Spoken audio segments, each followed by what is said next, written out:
What's going on? 22 here, and you are now watching Comic Book Addicts with SVaughn82. What's your fix? What's up, y'all? Welcome to Comic Book Addicts. This is episode 52.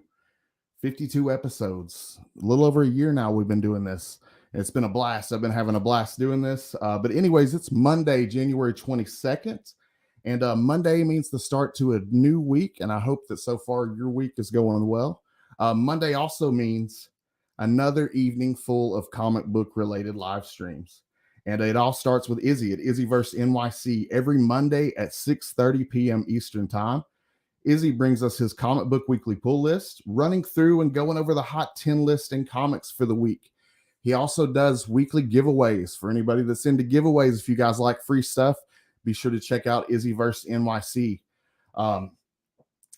At 7:30, of course, is Comic Book Addicts. I have a great lineup of guests prepared for early 2024. So I hope that you guys will come hang out with me as I talk to all of these awesome artists and creators about everything from comic books to mental health. It's going to be a fun year, so I hope that you'll come and join us and hang out every Monday at 7:30 p.m. Eastern Time.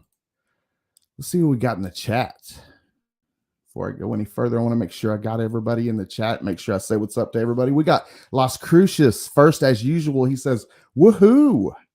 And woohoo again. What's up, Las Cruces? I hope you're doing well, brother. I hope that you are doing all right this evening. We got Chris, the comic vet. What's up, Chris? I hope you're doing well this evening, man. He says, congrats on 1 year's worth of Comic Book Addicts. Watching from work to hear Rob say nice things about me. Well, I appreciate you coming out, man. I appreciate you listening in. I hope that your evening at work is going well. See, we got Las Cruces saying hello from New Mexico.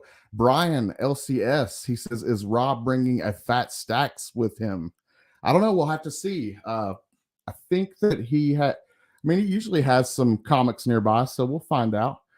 Rob himself says, greetings all. Anyone know who the guest is today? I think I know who the guest is, and I cannot wait to bring him out and talk to him, find out his comic book origin, as well as a bunch of other cool things. We got Dr. Von Hoot saying, evening all. What's going on, Hoot? Glad you could make it, man. Let's see. We got Comic Cap Collectibles. He says, hello all. Hello, Scotty. What's up, Comic Cap? Glad you could make it, man. Comics at Law. Hey, what's up? Glad you could make it out. We got Vogs. What's going on, Vogs? Haven't seen you in here in a little bit. Glad you could make it. He says, S. Vaughn, my bro.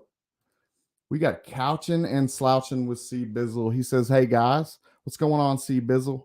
Hope you're doing well this evening, man.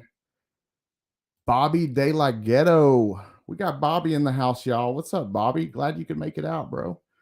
We got my brother, my comic book brother, Marcus Circumstances, who I was getting ready to talk about. I'm going to talk about him in just a second. But I want to make sure I acknowledge everybody in the chat. But we got my comic bro in the house. We got TJ. He says, hello, everybody. Welcome, TJ. Glad you could make it out. We got Hack. Yo, what's up? What's going on, Hack? Glad you could make it out, brother. Welcome to Comic Book Addicts. Got an awesome guest tonight, like I was saying before. But I wanted to be sure to mention tonight on Between the Lines, my comic book brother, Circumstances, is going to be the guest. And if you've never checked out Between the Lines, it is an awesome comic book art interactive live stream. And Travis and Roscoe have some great guests. And every week they talk with someone different while the people in the chat as well on the stream, draw a picture based on a topic of the guest choosing. So we'll have to wait and see what topic Marcus picks for tonight. That's going to be a lot of fun. Be sure to check that out. And then at 9 p.m., 22 Comics brings us his top 10 alternatives. If you've never checked that out, every week 22 gives us 10 alternatives to the picks that are on the hot 10 list that Izzy covers earlier in the evening on his comic book weekly pull list. So it's always some really good, really creative. He gets real creative with it in his choices, but I always look forward to seeing what 22 is going to pick each week. Then we got Cupo Comics, my bro Will, at 10 p.m. with his Monday Night Raw books. And then we got Carlos Collects rounding out the evening at 11 p.m. Eastern time. bringing you his Carlos Collects Monday Night Hauls live. So be sure to check that out as well. And tomorrow I wanted to talk about over on J-Man's channel, J-Man on YouTube. I'm sure if you type in J-Man and Dazzler, it will bring it up. But me and him are going to be covering issues 5 through 8 of Dazzler. So if you're interested in that and you want to come hang out with us, come check it out. We'll be reading and going over issues 5 through 8. So we did issues 1 through 4, and it was a lot of fun. We got Durs. What's going on, man? I enjoyed your 2K giveaway last night.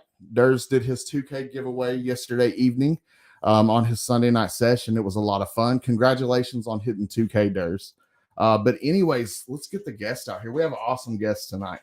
My guest this evening is known in the comic book community for his amazing collection of slabs, amassing a pretty incredible collection of some outstanding Silver Age and Golden Age books.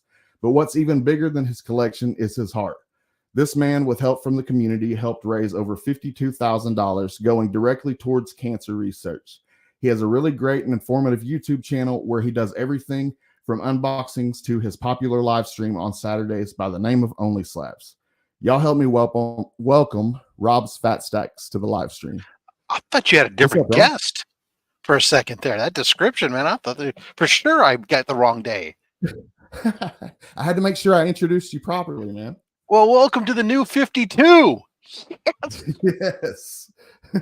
Well, welcome, Rob. I'm glad you could make it out and hang out with me. You've been here before, but with Chris as part of doing the Only Slabs thing. But I wanted to get you on here by yourself because I wanted to talk to you and find out what got you into comics and all that good stuff. But anyways, how are you? You know, it's the end of month, and with me, end of month is always just the craziest time at work, but I'm here. I'm happy to talk about comics. I'm not at work, so rock on. Awesome. Well, so where are you originally from? Silicon Valley, California. I was born here. I've lived here almost my entire life, with the exception of going away to school. So is that where you currently reside as well? Yep. I live, dude, like for living in like the suburbs and the giant Bay Area, I'm like as redneck as it comes almost. I live in the house I live in now is a mile from the house I grew up in. Yeah. My wife grew up in the house next door. My wife and I went to high school together. Okay. It's like our kids were born in the same hospital that I was born in. It's I can relate to that. I live about 2 miles from the house that I grew up in, so I totally relate. Yeah, but I mean, it's not something that's normal here in this hustle and bustle of the Silicon Valley and San Francisco and San Jose and all this stuff. It's very unusual. But so yeah, I'm like in this little pocket that I've lived in almost my entire life. Well, that's cool. I mean, like I said, I can relate. I'm like 2 miles from the house I grew up in. I just love this area, so I couldn't imagine. Mm-hmm. I've lived all around Chattanooga, but I just couldn't imagine living in any other area than the area I'm in now. So I'm glad to be where I'm at. But anyways, enough about me. I've never had the pleasure of hearing what got you into comic books. And that's one of the reasons I wanted to have you here, is to find that out. I wanted to find out your origin story. So let's start at the beginning. We should really start talking. Since C-Bizzle's talking, we should really talk about the fact that those lions. I'm sorry, guys. No, I'm just kidding. Oh no. We'll see you next week, buddy. Oh no. What was it that first really pulled you into comic books, and what age do you think you were? Well, comic book proper didn't start until actually after high school, but the characters at a very early age. I mean, I was born in the age of rerun television. You know, we had 3 or 4 channels and we watched reruns of stuff all the time. And that was, you know, the 60s Spider-Man show, the Hulk show, you know, with David, you know, with Lou Ferrigno and stuff, and the live action Spider-Man shows, and watching Electric Company and seeing Spider-Man on there, watching Super Friends, and you know, all these things were stuff that I grew up with, exposed to these characters and was interested in. But I just never really read or had the opportunity to read comics as a kid. There weren't. The part of town I'm in when I was young was really a rural, at that time was a rural area. It was agriculture. There was a dairy farm, there were orchards, all this stuff before it all would later get mowed down to become silicon wafers and tech companies, right? Parking lots. And yeah, exactly. And so when I was a kid, there was no corner market or supermarket or any of those things to go get that stuff around this area.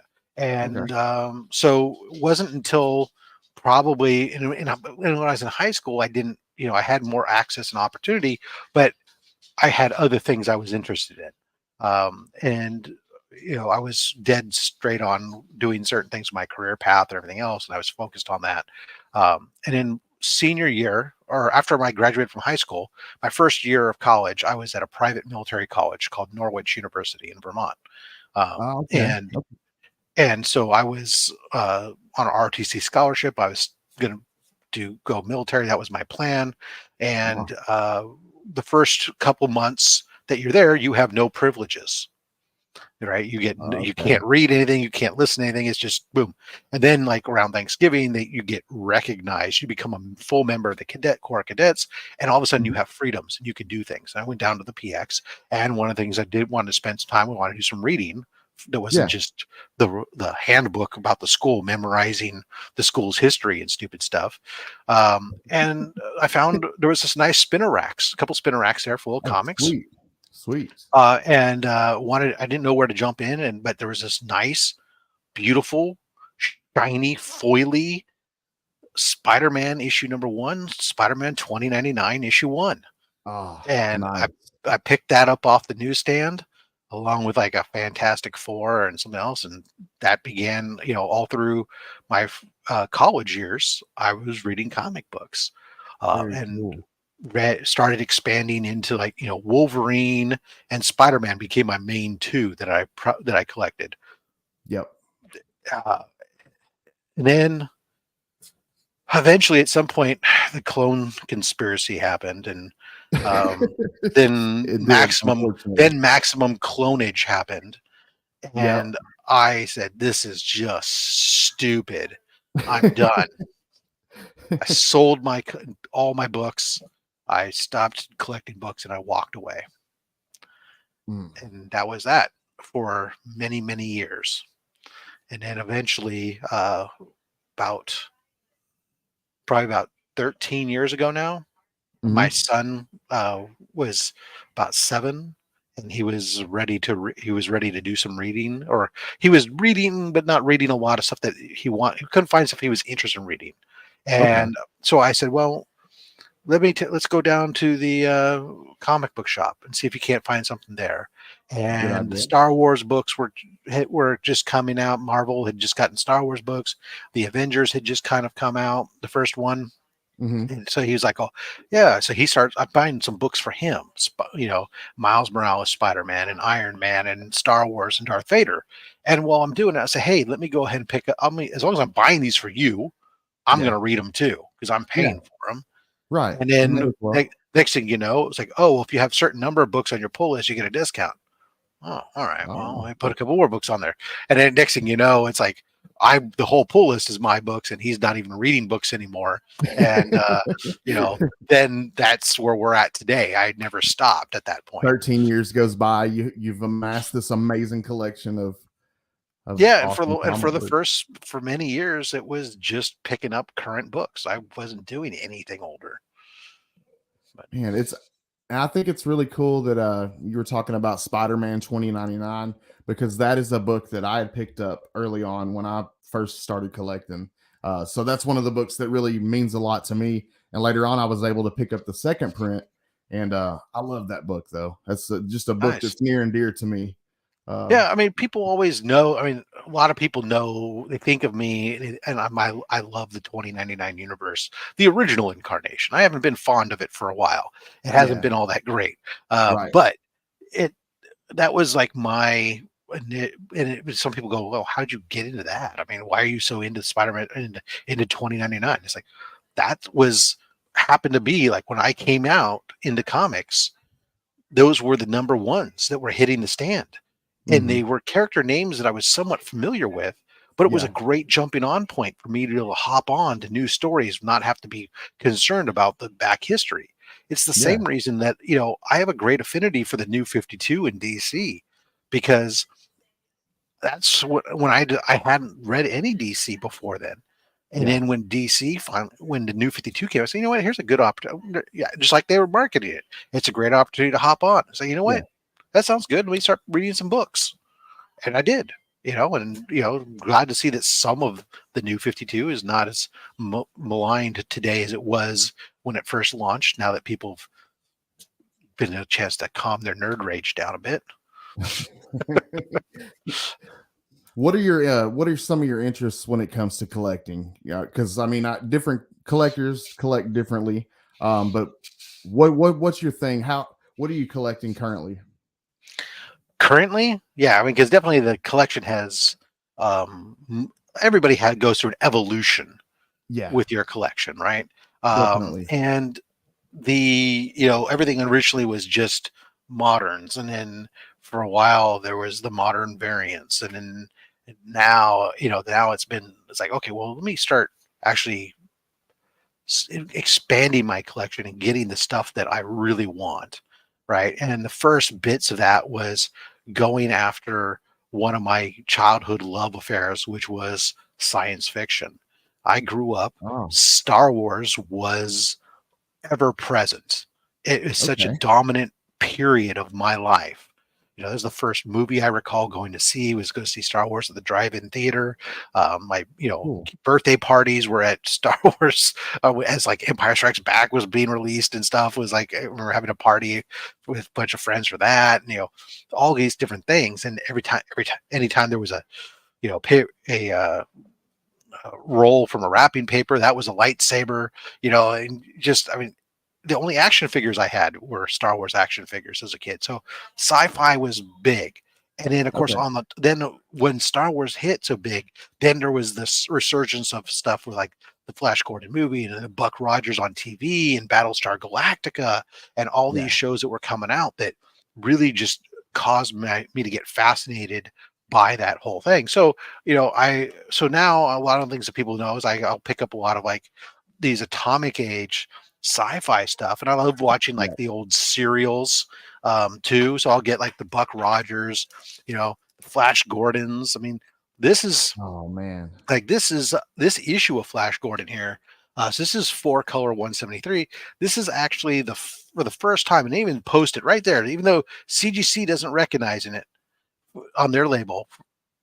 Here, let me blow you up. Yeah, I'll let you make it. For the first time, a special stories written specifically for this book, because up until this time, a lot of these things like this Buck Rogers and stuff, these were just reprints. They were dailies that were collected and then reprinted together. So even though CGC doesn't put it up there, they were nice enough to put it bold right there in the book. Hey, this is the first time you get original stories for Flash Gordon comics in Flash Gordon stuff, right? And Flash Gordon's the one that's been around obviously for a while. You would switch over to Harvey Comics. That's a nice one. Staff. And then of course the granddaddy of the this era was Planet Comics. This is the era I love. This was like, if you go back and you watch reruns of like the Jetsons and stuff, this was the type of stuff, the future we thought of, right? Bubble helmets and these old, not spaceships, but rocket ships and stuff. These were just phenomenal, right? Yeah. That we would sit there and like get this stuff like this. A rocket ship, you got Monster, you got the female in distress, you got bubble helmets. There's just so much good girl covers. I love those good girl covers. Right. And you get these, and you'll get a bunch of these types of things, right? The robot it's out of control and stuff. So I'll get a bunch of these things. I got Mystery in Space 1 up there. There's Mystery in Space 2, right? Girl in Distress rocket ship. Or this one, 5, had just look at that hot rod rocket ship. That's just fantastic flipping cover. insane. That's fantastic. I love that cover. Here's the last one of the atomic. Man, that's some good stuff. Oh no, it's not. I guess you get like Strange Worlds. Here's some stuff for fighting robots with weird I always love that you get the weirdest of the weird is like, how do you get a bubble helmet that doesn't cover your face? What does that Yes. do, man? Space Ranger, Intergalactic Space Cop. It's such a cool cover, though. And of course, as usual, the poor women can't afford shoes. I don't know what's up with that. But anyways, that's the so Man, those are sci-fi. nice. The atomic sci-fi is a is a big thing I love. I do Yeah. like Silver Age sci-fi as well. Then of course, and today, and of course, the other big one that I'm doing is the Spider-Man. I've been working on my Spider-Man run for a while because Spider-Man was the first superhero that I remember being really into, and Nice. I've been working on my 1 through 100 all slabbed. So Wow. I have issue 3 left. So down to one final issue. So that's my big goal for this year That's is the to try. only issue you have left is issue 3. Correct. So That is that's my goal incredible. this year is to find the one at the grade I want at the price I want. And that's always the keys. I could just go buy it and have it and be done with it. But it's Mhm. finding the book at the grade, the price, and the presentation that all meet, as opposed to just accepting anything. That Yeah. makes it a little bit more interesting there. So That makes sense. I hope you find it this year. What do you mind if you don't mind me asking? What grade are you trying to find it around? I like most of my books in that first 10, with the exception of ASM 1, are about a 2.5 to a 3. So I'm Okay. hoping, ideally, I'd like to find for ASM 3 because it's a pricey book. If the presentation is right, I'd settle for a 2, but I don't want anything less than a 2. I'd really rather get a 2.5 to a 3. I think is about fine, and that's should in theory run me. I should be able to get one of those for somewhere around $1,200 to $1,300, but Okay. it's all about finding that right one. Right now, everybody, that seems to be where they sell for if you're lucky, but everybody wants about 50% more than that. Yeah. Yeah. I've So I've just been been filling the time collecting keys. and some amazing keys from the looks of it. What you have a channel on YouTube, obviously, where you display your passion for collecting. And tell us a little bit about Rob's Fat Stacks of Comics. What got you started with the channel? What made you want to start doing the YouTube channel? And when did you start the Yeah. channel? Well, obviously, I think like a lot of us, not like most, I should say, just a lot. I was a COVID kid. As far as YouTube comes, I think I've been Okay. maybe doing it for 4 or 5 years. I don't know. I'd have to go back and really take a look. Hmm. I was picking up books. I started doing it just shortly after I started grading books for the first time. It was one of these things where like I had sent some books off and been watching some a few things on YouTube and had seen people doing their unboxings of slabs and stuff. I said, Yeah. 'cause I always thought, I don't fancy myself as a really intelligent comic book nerd, right? Like there are people that you talk to and they rattle off all these creators and everything else, and they know who wrote which book and this book. And I've never cared. I mean, over time I've become to appreciate some of them, but Yeah. I've never been a person who cared so much about following a writer or who wrote what when I liked it. I care about the character. Okay. And so sometimes the book sucks, like the last 400, 500, 700 issues of Spider-Man. Yeah. Sometimes Yeah. it's sometimes it's good. Oh, you knew it was because they had a different writer or a different editor? Oh, wow. I didn't realize that, I guess. Um, so I never fancied myself that. So I didn't really want to do a YouTube channel that was like reliant on really kind of providing information. The information that I now have that people go, oh, you're really knowledgeable stuff is stuff I've learned from everybody else and through my own trial and error, right? Okay. Um, doing this. But but I said, hey, I can unbox something.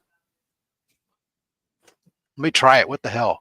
And Yeah. so I had a Sure. box of my earliest videos are me standing in my garage with with a really bad no headset or anything. So I'm just using like the microphone in the computer or something and talking in a cavernous garage as I pull PGX slabs out of a box and, talk about them.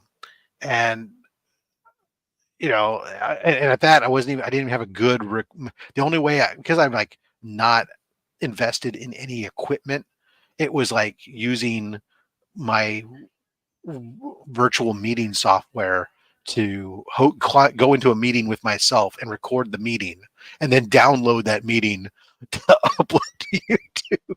It was so with no editing. It was super janky. Mine was horrible. Mine's probably a lot worse. But you know what? I mean, no one's watching you really, right? And I remember thinking, man, if I get like 5 people were watched the video, I was like, holy shit, why are people watching this? This is like crazy, right? And then slowly over time, you just keep at it. And I think I was, after about a couple months, I was about ready to kind of quit doing it. Yeah, I went through that phase too. And then Rod the Rican gave me my first shout out and like reached out to me and was like saying, hey, I'm going to do that. I was like, oh, what? People do these types of things? They like promote each other. It's not like a competition. What do you mean? What? I don't understand this. And that kind of like gave me a little bit more interest. And then the same thing happened. I get contacted just like another month or 2 later from Jimmy Don Kerr, Small Town Collectibles, and he reached out to me and he goes, hey, or he did a shout out. Didn't even reach out to me. Somebody else that he shouted out reached out to me, said, hey, we both got shouted out by this person. I'm all, what? I go, look, and the next thing you know, Jimmy and I became really good friends over time. And that's how I kind of got in, that really kicked me off going, wow, I'm really going to kind of go, and this is great. So, cheers to Rod there, Lady Fantastic's right. Absolutely. It was absolutely, I mean, I know so many people who've told me when I talk to people, they go, yeah, they got their first shout out from Rod. I mean, anybody that's one of the things I really wish I did better. Anytime I listen to you guys, some of you guys that do shout outs and recognize, go seek out these underperforming channels or these, not necessarily underperforming, I mean, sorry, these young early channels, right, that are just starting off. And you guys do such a good job of mentioning them and getting their shout out stuff. You guys are also good. And you guys are really what drives this community. People like me who forget about that. And I keep saying to myself, I want to do that. And then I still don't do it for some dumb reason. We're just the lazy bastards who don't seem to remember where we came from and really should be shamed. So unsubscribe to teach me a lesson. Not. No, I was actually. I really would. I mean, I really do. And like so many times I've said, like to Chris, we should start doing shout outs on Only Slabs and stuff. And then I don't do it. Or I do it 1 week and then I don't do it the next week because I get distracted with other things. And so those of you guys that do chat, though, you should shout out the chat in the beginning. I do. But I mean, it's and that's the best that I can do, I guess, maybe. I don't know. But I'm just saying, it's those of you guys who go out and seek channels, because I'm just shouting out a chat. Those are people who showed up to see my channel, or realistically to see the guest. Nobody comes to see me. They come to see the guest and the books that they bring, right? But those of you guys that do the work of digging up and finding these channels and letting others know about it. Yeah. Absolutely. Yeah. Hats off to you guys. Definitely. And people like Durs, Collecting with Durs, he's a really good one at shouting people out. Yeah. No, absolutely. But you've blown up though, your channel, and you do a lot of really good things with the channel, which is, and you have some amazing guests. One of the funnest parts of your channel is your live stream that you do every Saturday with Chris the Comic Vet. Only Slabs. Yeah. I got to talk to you and Chris a little bit about this before, but tell anyone that may not be familiar with Only Slabs what it's all about. Yeah. What's Only Slabs all about for anybody that may be watching that's not familiar? So Only Slabs today, as it is a show where essentially each week we have a collector of graded comic books come on the show, and they bring on 20 to 25 books that they want to share. And it's basically, some people can say it's kindergarten show and tell, But it's really a little bit more than that. I mean, they do show off their books, but we try to get information as we're going through there. We like to try to get some of the stories about some of those books and get to know the collector along the way, but through their collection. So their collection, through those stories, drops different pieces of information about them, their family, what got them into these things, why a particular book is important or interesting to them. These things all come out along the way, and it makes for a very nice kind of organic conversation. That people who we have a lot of guests who've been on that have never done YouTube before. And when I reach out to them on Instagram or something, they're like super hesitant, and I have to almost kind of talk them into it. And afterwards they go like, wow, that was really cool. I'm so happy I did that. That was a fun experience and whatnot. And I'm sure it's 100% Chris. So there you go, Chris. That's the first positive mention for you. Shout out, Chris. That's right. So yeah, that's what it is today. Obviously, it didn't start off. The show has evolved. The original incarnation, for anyone who doesn't know, I'll give the very Cliff Notes version. Was I took a picture and posted to Instagram of a rack of boxes of comic books, and it was just a rack of just my slabs, which at the time was I think it was like 13 boxes of slabs. Jeez. So that's not many. That's a lot to me. That's a lot. Right. I understand it's a lot to some, but by today's standards, it's nothing.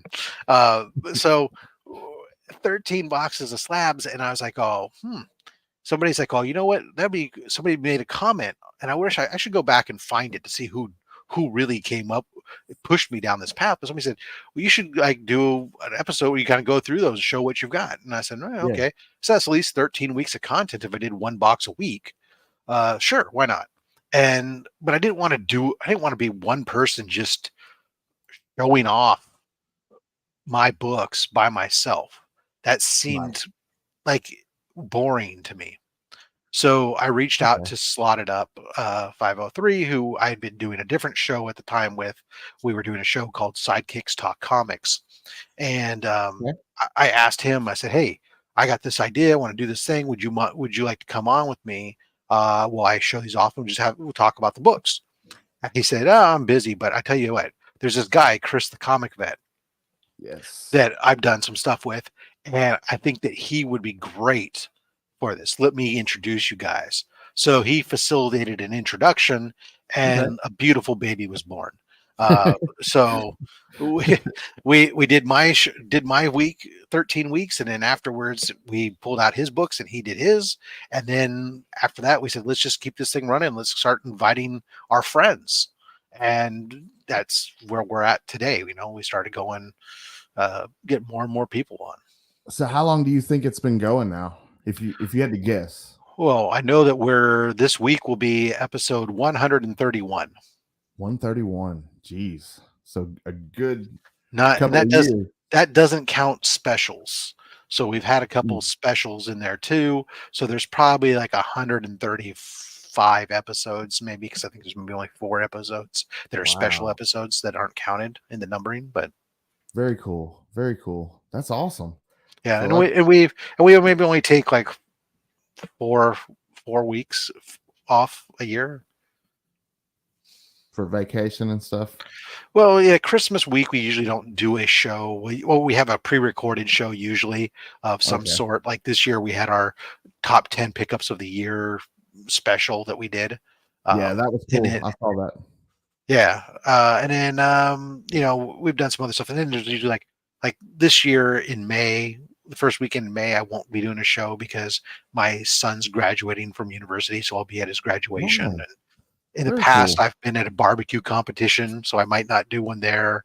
Or Heroes Con, we were both at Heroes Con. We didn't do a show at Heroes Con, that type of stuff, Okay, understandable.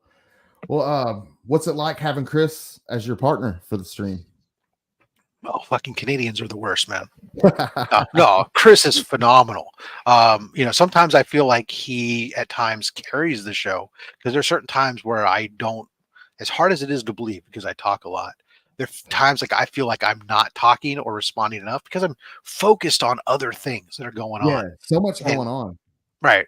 And Chris just goes with it. And it's really great. The thing about being able having done this show with him for as long as we've done it is there's a natural cadence and symmetry that has developed that we don't need to do prep and all this other stuff for some of these things that go on. It just happens, it flows, and it works great. And I don't notice that how great it works until Chris has a week off for something, and I bring in a co-host. And the co-hosts are great, and I appreciate them. But it's just you don't have that same symmetry. You haven't, or that same rapport. It doesn't flow quite the same. I'm hoping we're going to correct that now that we've kind of narrowed down on a single replacement or understudy, I should say, in Beckerman. He's the official understudy now. So hopefully that will allow us to build some additional rapport over time there to keep the show going super smooth. That's awesome. We need to be real nice, Chris, for the coming weeks. Oh yeah, it hurts. I know. And Beckerman's a great choice. He's an awesome choice to be a fill-in. Anybody who doesn't like Beckerman, you're broken. Yeah, what's wrong with you? I mean, dude is freaking so kind and so giving and so generous and such a wonderful, adorable person. Yeah, very good dude. But you guys have had so many great guests on with some incredibly rare comics. What are some appearances that y'all have had that stick out in your mind as far as being very memorable? Yeah. So, well, to both Chris and I kind of agree that I think it's the very first episode when we rebranded to only Slabs. We had a gentleman from the UK, Ilson, on, and there was just something about the way that the way the jokes he told, the way it kind of everything fit in, that just was one of our favorite episodes to do. It was phenomenal. And I've gone back and rewatched that episode a couple times because I find it it's great. Obviously, Man Cave has been on. He was the star of 2023, I think, in 2022 and 2023. I mean, he came on. I don't even know how many times Man Cave's been on the show, but for a while when he first came on, he was on every 4 weeks. I think it was. He was coming on the show. Wow. And I've recently had to, I had to send him a message. Hey, I'm not inviting you on, not because I don't like you or anything anymore, but because I'm trying to I'm trying not to be overburden you and take a rest. But it was like, he's been phenomenal. Showed off so many amazing books, and he was giving away books too. I mean, we'd come on and he would be giving away a slab at the end of the show when we were giving away the raw books and stuff. So Man Cave is a great one. Obviously, Nerdy Girl was probably one of the first ones to bring in some of the biggest of the big books, right? Awesome. By virtue of what she's got. Yeah, Danielle, I mean, her first appearance brought in, Action Comics 1. Wow. And then she brought in My Grail, Startling Comics 49 in a 9.6, which is just crazy. What year is that one? I think that's like 1947, something like that. But I mean, that's this book. I mean, this is a facsimile, but I mean, it's in case anybody's wondering what it looks like. That's that book. That's awesome. I knew exactly the book you were talking about because that's the one that everybody calls the Bender cover. Right. Exactly. Then we had another gentleman who came on that, was the king of low grades. But man, he really sold the concept of low grade is better than no grade. I think it's I can't remember his name because he's not on IG and he's not on YouTube. He's actually the only person who reached out to me via email. He's very protective of his privacy and stuff. So he's got some really weird name, but I wouldn't let us refer to him by his real name on the show. But Interesting. but he had Action Comics 1 and Deck 27.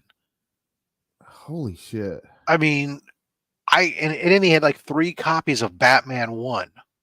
So, What? you know what? That is crazy. They were all, now a lot of them were books that were like were like 0.3s and stuff. And so CBCS 0.3 is basically, it's like a coverless book with a facsimile cover or a photocopy cover, or most of the covers been replaced with a, type thing. Whatever the case, it doesn't matter. The fact is, he's got those books, and those are pricey books, even at that grade. I'm sure. Yeah, So I was, that the first time we've ever had both. It was the first Deck 27 we ever had on the show, and let alone along with a Batman 1 and an Action Comics 1. Right? That was just an insane show. And then of course I loved the shows with Nesbithar. Thank you, Dr. Von Hoot. And then of course I love the shows with, those big books are great and everything. Yeah. But man, I love the book, some of the stuff with some of our friends where I come in, and they just showing off the books that are really passionate. Like Remy comes on, dude, and there's not what anyone would call a banger in the lot that he showed, but he loves those books, and it's great fun. And and those are that's I love hearing the stories. I love hearing the stories about the books that mean something to people. And no matter what they are. I really like to mix it up. I like to get, we'll have a couple shows of some guys that have these incredible books, and I like to have a couple shows guys who are not going to bring in those crazy books that for them, a Fantastic Four, 52, that is a huge book, and that's fine. Because they come in or maybe they don't even have that. Maybe it's, McFarlane's Spider-Man 1's a huge book to them. It doesn't matter. The passion that they have about it and that they get with it, and how that's what the show's about. And so it's fun to mix it all up and get to see different books that different people collect, whether it be superheroes, whether it's the horror books, whether it's sci-fi, jungle books, even the Savage books. There you go, Gary. Shout out Gary B. That's great. I mean, I love Only Slabs. I've learned so much from watching the show, just different things. Because my knowledge is limited when it comes to Golden Age and Silver Age. I'm learning a lot but I learn a lot from watching Only Slabs, from the different people you guys have on and the books they're showing, and what's on the label, and there's a lot of them that are super, as they're telling you why they collect those books, there's great pieces of history and stuff that come up through those conversations. Absolutely. Now I wanted to ask you how has doing Only Slabs influenced you with your own personal collecting? It's been very, very expensive, Scott. So only Slabs definitely has affected how I collect and what I collect. I would say that even like right now, the run of people have been commenting about my Monday mail calls and all the keys I've been opening up, right? That's been influenced somewhat by Only Slabs. Doc, that son of a gun, man, he introduced me to Magnus Robot Fighter and these covers. And as a sci-fi guy with robots and stuff, man, go ahead. I mean, get you blown up there. He got me going on a run of picking up these Magnus Robot Fighter books. Yes, those are cool.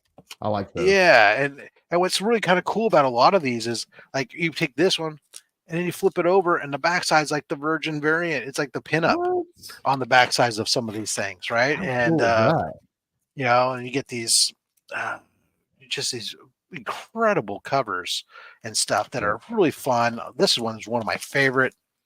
This is that's a good robot cover. Yeah, and they're like little micro robots that get enlarged and stuff and cause terror. This fighting stuff. So I mean, these have been fun. And I mean, who doesn't love a guy who can fight robots in white boots and a tunic?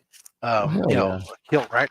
And then the other really big rabbit hole, and here's the long presentation, sorry, was actually Chris the Comic Vet. that son of a gun, he came on. Oh no, you can leave me big because I'm going to show more books. Okay. You got more for it. Yeah, I'm going to. This is Chris's fault. Yes. So Chris came on and he showed off an entire episode that was nothing but sketch covers. And that son of a bitch got me into sketch covers. And like this one actually is from Chris didn't do this, but Chris gifted me this sketch cover recently. And so like one of the things I've really gotten into now is I've been collecting sketch covers where for Spider-Man and Batman getting the Rogues Gallery characters done, right? So here's Randy Everlin doing that is a killer Craven. Yes. Yeah. Well, and then like here's another Craven, right? That's just, you know. Oh man. Those are sick. These Doc Ock. This is the really special 5-armed Doc Ock. If you look, he's got a 5th arm. Man. Or he's the John Holmes of Doc Ocks. Green Goblin. That is awesome. Holy. Another Green Goblin. Wow. Man, that's some Hobgoblin. Now, where are you picking all these up at? Just different conventions? So yeah, so some of them are at conventions, and I meet the artists, and I'll talk to them about getting commission done. Some of them are artists that I find on Instagram too, cool. And I'll talk to them. So I love this one where he broke through the trade dress, and the trade dress is killer. I'm doing that. Like this one, this is Chasm. So cool on a Scarlet Spider slab, of course. So this lady, she's in Canada. She actually does some artwork for some of the Spawn and whatnot, but she's been working on her own comic. And so I reached out to her online. Joe Staten, who's a classic old guy, right? You get this Dan Reba. All right, no, this was not Reba. This is Tim Levins, who worked on the animated series. Yeah, that's awesome. Yeah, that's a beautiful cover. And some of them, like these ones, like the Ken Hazers, these I can actually order ahead of time through Dynamic Forces through previews. I'm a big fan of his. He does a lot of good work. Yeah. Like my buddy, this is a buddy of mine I went to high school with who has done some stuff for us recently with C3 and whatnot. Scott Morris, he does some independent work. Scott Morris. So. Very cool. Wow. This is the Dan Reba stuff here. This is cool. So yeah, he also does animation there on the adventures, and he actually sent in like this little like drawing on a post-it on the backside as well too, which was kind of cool that he included. Yeah, that is cool. It's very then cool. later on, I had him do a Scarface and ventriloquist. That's really cool. I like that one a lot. Community artists, Soul Twice. If you guys, those of you guys that know Soul Twice, this was actually his very first sketch cover he ever did. When he was doing just the chibi stuff, and this is his very first slab too. So this is his very first sketch cover and very first signature series slab. So if I ever choose to get rid of it, I have to gift it to him. That's just the law. Of course, then you can get some sci-fi stuff. Oh, I love that. Some Mars Attacks. Right. My Doc Shaner doing some sweet Doctor Strange, Adam Strange, and then of course this one was just like the crazy shit. That's like a wraparound too. Wow, that took some time. Yeah. So those are all, so this all fun stuff. Some of them are comic book artists, and some of them, like this guy, his day job, he's an art restorer. He works for museums restoring art, and he also has done dabbled in some comic book stuff, and he's at a local Comic-Con, and I was just talking to him, and I'm like, I see some of their art that's posted up, and I see something that interests me, and I go, hey, start talking, and go, yeah, we find out we have a love of sci-fi, and I'm like, hey, would you be interested in doing like an Adam Strange piece? And he's like, would I? Nobody asks for Adam Strange. That'd be great. I got an idea for one. I'm okay, cool. I sent him the book, and next thing I know, he's calling me up saying, "Hey, dude, do you mind? Is it okay if I make it a wraparound? Because the concept I have, I need to do the." Go right ahead, of course. By all means, don't mind if you do. Yes. So yeah, those are like those rabbit holes. Thanks to only slabs, Man, that was a sick stack of slabs that you just Oh, there's and that's like half the sketch covers. So that's all, and the sketch covers are all Chris Comic Vet's fault. Nice. 100%. Blame Chris the Comic Vet. Yes, absolutely. What do you guys have coming up for Only Slabs? You got any cool guests? I don't know. Every week is a cool guest, Myra. Well, I know. But how far out? I book. I don't know how about you, but I book multiple months in advance. That's what I was going to say. I wasn't sure how far ahead you guys book. I try to book like 3 months out. Mm-hmm. But what do you guys got coming up? We start getting 3 months out. Guests themselves start going, I don't know what I'm doing in 3 months. And you're like, I know. Yeah. And you're like, oh, dude, I'm just going to pencil you in. We can change it when we get closer. Yeah, I'm going to follow up with you. If it doesn't work, we'll move you around. It's no big deal. Yeah. But for my own sanity, I just want to know at least some committed people, right? Yeah. So we're booked out right now through the end of April. I think I have one date in April. I think the last weekend in April. Otherwise, I'm booked up. Nice. But so like this weekend, we have DJ E3 who's coming back on the show. He's out in the Pacific Northwest. He's actually the guy who sold me my Mystery in Space #1. Cool. He'll be sad to see it hanging there the whole show because he misses it. Then I got Comic Journey coming up. Community. Yeah, awesome. CJ's coming up. Then we have Zars from Australia going to be on the show, so he's going to wake up super early. Diesel Dan Comics, which some people may know as one of the street team guys with Shortboxed. Cool. Got Excelsior Slabs is coming back to the show. Collecto 6 is coming back to show. Those guys don't know who Collecto 6. He's he was on before. He's like a damn near historian of books. I mean, he used to be like a Overstreet advisor and everything else, and he's just got he's often on Biggie Shack's channel on the Collectors Club oftentimes. So but he's got an incredible group. Yeah, Steppo. Collecto 6 Steppo. Absolutely, yeah. So he'll be coming on the show.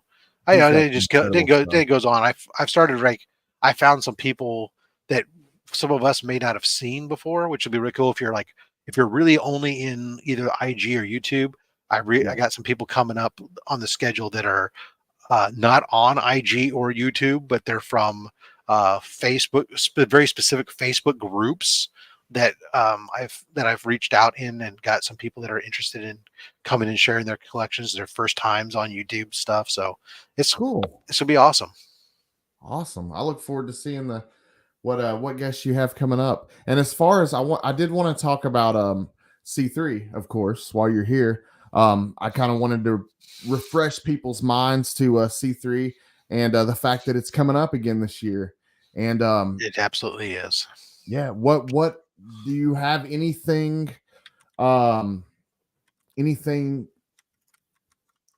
as far as like news for C3 this year going into it? Has anything changed, or you got anything coming up? Yeah, so I just put the link in the private chat side so you can post if you want. But the portal has been refreshed officially, so the counter dollar amounts was dropped back down to 0. Then DJ made a donation the other day from. He was giving away money on his channel. A couple of us said, just donate it to C3. So we got the pump primed, so to speak, for C3. So that's up there. If anybody finds himself loose pocket change and just wants to start dropping it in, you can. Nice. We're hoping at some point that we're going to get the rest of our books for Unnatural Order from the artist. Unfortunately, he ended up with the books at New York City. Well, it was fortunate he had them at New York City Comic Con, was selling them, but we've never gotten them back. So the only ones that we've been able to ship or sell were the ones that DJ had on his own that weren't sent to New York City Comic Con. Yeah. And we sold out of those. So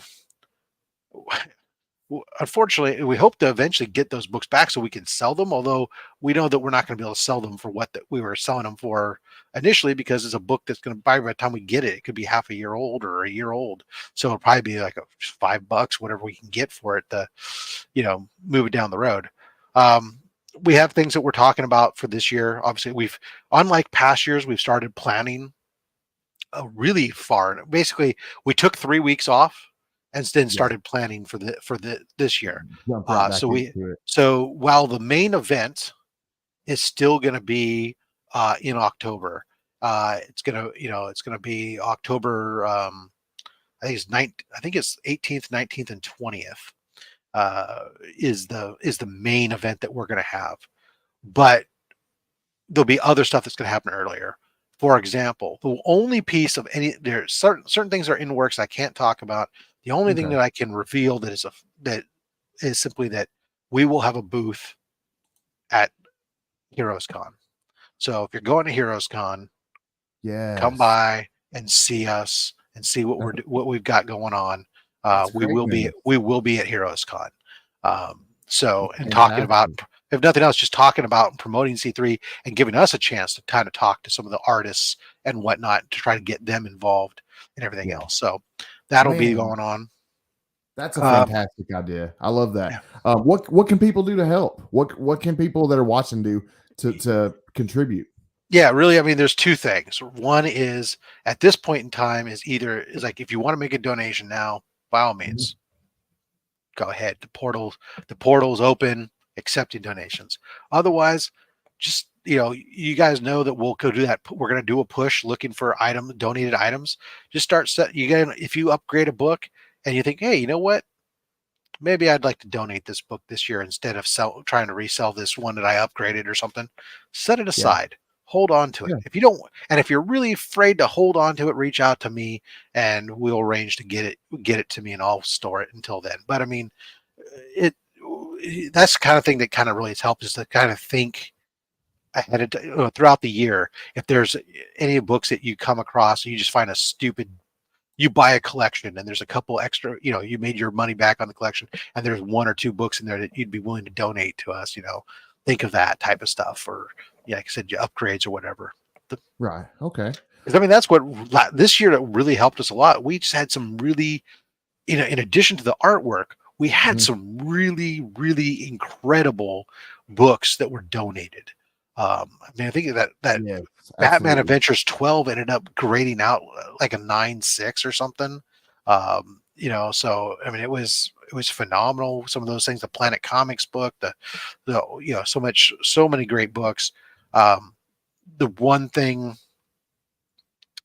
okay, I forgot where I was going with this whole damn thing, but anyways, it's okay. So the one thing that's really different about this year's event. Now, we haven't 100% nailed down all the details, but so the spin wheel, that's probably going to be gone. And the reason being is that what it was intended for was not, isn't needed today. Today, all the little other shows we do pretty much have different prize wheels and other things that they're doing and stuff and serving that purpose. The big wheel spin, we're going to remove that from our list of stuff that we're doing. And instead, we're going to have Friday night. We have the Friday night auction on DJ's channel for him. We're going to do a Saturday night auction, which will probably be all the art. And then or one of the, basically, we're going to do all the art on one day. And then we'll do the comics on another day, rather than having that ridiculously long, auction that we had on the Sunday, where we were trying to do all the auction, all the art and the comics. And if you weren't an art person, then you sat around going like, oh, this is boring. I'll come back later. Maybe. Hope I don't miss out. And if you weren't a comic person, but you were an art person, same thing, right? Instead, we'll just separate out, make it real much easier for us to say, hey, those of you guys that are art collectors, this is the night you want to be here. Those guys are comic collectors. These are the nights you want to be here, type of thing. Okay. Well, that makes a lot of sense. Yeah, that should make things easier for people, I would think. And last year you raised a crazy amount of money. How do you top that? Like, how do you going forward? What's your goal for this year? Yeah. So I never look to top on a something, right? I mean, necessarily. I always, but when you set goals are meant to be something that you stretch, you're reaching for, right? Yeah. Not necessarily, oh, this is what we want to do. We think we can achieve. So I never think you want to go backwards typically either. You always want to try to move the needle forward. Yes. So, the first year they had made $8,000. So we set the goal that first year to 10,000 in the second year. Second year, instead of 10,000, we hit 20,000, whatever it was. So this third year, we set the goal at 25. So this year, but then we ended up hitting 51, right? Yep. Now, this year is the first year I'm probably going to set the goal. I set the goal back just a little bit in that we set it at 50. Okay. Because if we hit 50 again, I think that's really a reach. I think it was a beautiful thing that we did to hit 50 last year. I think we overperformed. Thank you to the community, because it was you guys that really overperformed. It wasn't me. I was sick that day. But if we hit 50 again, back to back, that's incredible. Now, absolutely, some people tell me, no, we should be pushing for 75 or something. I was like, I'm a realist. Unless we can really expand the base that we're pulling from, a lot of people, a lot of you guys know, hey, come Sunday, people are saying, yeah, I wanted to do more, but I mean, I was tapped out. 3 days, you guys are milking me dry. So we really need to you guys are super generous in the community. It helps us all out. We just need to get more. We need to expand to get more eyeballs and more potential revenue before I feel comfortable shooting that goal up even higher. But 50K is nothing to sneeze at. We certainly hope so, Brian. I am pushing, and I encourage every single one of you, anytime you're on a stream and Tyler shows up, remind him of his obligation to his C3 tattoo. He was the one who said that he would get a tramp stamp of the C3 logo when we hit 40K, and he needs to pay up. Yes. Dr. Von Hoot is committed to paying up for his at 50K, but we just need to get the little boy Tyler to do his thing. Yeah. And yes, I would love to have it on display at the C3 booth, and I'll charge people to take selfies with it. That would be awesome. Well, what are some of your personal goals for the year aside from C3 and aside from only Slabs? What are some of Rob's personal goals for this year? To keep on breathing. That's a good one. To stop paying tuition to both kids. No, that's all on set. So no, from a collecting and a comic book standpoint, is just I'd probably say I'd like to be able to. I'm over 1,700 now, so I'd like by the end of the year I hope to be past the 2,000 mark. Just as it's a round number, whatever. I definitely want to see us on C3 hit that 50K again. I'd love to see it go even higher, but I mean, if we can bring in 50K, I mean, we're gonna do it. The American Cancer Society is blown away. They just didn't. They were asking me like multiple times, "Is this number real? What is this?" Of course, it's real. You guys, it's in your portal. It's people who've already paid the money, dude. I mean, they're just like, they have no concept that we could do that, so I'd love to do that again. And then, of course, My Amazing Spider-Man 3, that's the big one. And really the only book by name and number that I'm saying is on my hunt list this year. Although I have a hunt list of about 25 to 30 books that if I can knock off half of them over the course of the year, it'll be another banger year. Hell yeah. Sounds good to me, man. If you just got that Spider-Man 3, that's first Doc Ock, is that? Yeah. Man, what an incredible book. Yeah. Yeah. And it's, there's one local that a buddy of mine that runs a shop has, but unfortunately his book, it would be a green label because it's, or actually it'll be a purple label. It's got slight color touch on it. I'm right now I'm holding out for that blue label, although the opportunity comes along and I can get a 4 or a 5 in a purple label for the Would right you go price, for it? oh hell yeah. Yeah. Oh yeah. Okay. I ain't got no shame when it comes to that. I mean, purple's not bad. It's just yeah. I've So never owned a purple label before. yeah, I have one. I have one purple label, and I think I have like one or two. No, I have two green labels, unfortunately. But Was it were they surprise? Was it a surprise? You didn't buy them as green labels. It was a surprise, like a learning well, experience. one of them was a learning experience on my part. Yep, absolutely. Okay. And that learning experience is this, folks. Open your books before you submit your books. Yeah. Look at the pages. Yeah. Oh, I was missing a page. Man, that could Was a happen to any. I don't know. I don't know that I would notice one page missing though. What was worse was that I bought it from a respected dealer. Oh It's a raw shit. book that said had basically said that he'd already reviewed everything, and I took his word for it. And Yeah. I don't think that he maliciously did anything wrong. I just think it's just one of those things that happens. There's so many books, things happen. And the other one actually wasn't. I don't care that it's a green label because it was an AOK from the community. Somebody sent me a book, and so from that aspect, the fact that it's a green label doesn't bother me at all. It was an AOK from the community, so I'm happy Oh, to stick it in my collection. yeah. Very cool. Well, Rob, man, thank you so much for coming and Yeah. hanging out with us this week. I really appreciate you coming to spend time and talking about your origin story, how you got into comics. It's been fun. The hour's flown by really quick. I know I can talk a lot, can't I? I like I I appreciate. like long-winded guests because I'm not a real big talker myself. So I enjoy a long-winded guest. It means you don't have to go through a billion questions either. I appreciate you having me on, and appreciate everybody again, everyone in the community who makes this community fun to be in. From the content creators to those of you guys who just hang, those of you guys are in the chat hanging out, the people who are shouting out everybody and getting encouraging everyone, and of course everyone that's all the stuff that you guys do to help us with comics curing cancer.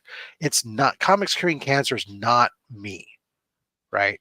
I'm one of three guys that runs that organizes an event that you guys we get help from other content creators that help to create content. You guys send in books and stuff for us to auction, and then you guys send us money to do, and you guys help shout out everything. So I mean, yeah, it's nice to be recognized for working with it, but literally I'm one guy in a crowd that makes C3 happen. But so you guys all are phenomenal. Thank you. Yeah, you guys are absolutely phenomenal. Thanks for coming out and hanging out with us. And Rob, you do an amazing job of leading the way. The community does come out in full force, but I do feel like you do an absolutely tremendous job of leading us, and you did an amazing job last year. And I know that you're going to shatter your goals this year. I have no doubt, not a doubt in my mind. And I wish you the best with it. If I can do anything to help you, please let me know. And everybody, if you're not already, go on Instagram, follow at Comics Curing Cancer on Instagram. Is not as active right this moment, but that's where we'll be announcing all the various different things, and we'll be showing off book, stuff that starts coming in for that, and we'll be talking about, as we can talk about some of the things we have planned, we'll be releasing that information there as well. So at Comics Curing Cancer on Instagram, please. Yes, that way you guys can stay up to date. Thanks for coming to hang out with us, guys. We will be back next week with, let's see, who is my guest next week? I can't even. Oh, CJ, Comic Journey. We were talking about him earlier. Yeah, because we'll he's have coming up in like 2 weeks on my show. Yeah, back to back.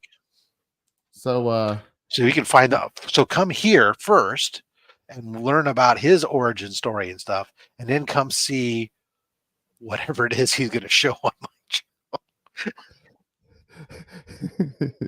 He's warned me. That's exactly what he's warned me. It'll be interesting. It's going to be interesting to say the least. But anyways, guys, thanks for coming out. Come back next week for CJ Comic Journey. I'll leave you guys as always with a little Biggie Shack. Later, y'all. What's up, everybody? It's the immortal Biggie Shack, man. I just want to thank. Wrong one. Sorry. I'd say that one is a banger, man. It's a real certified banger, dude.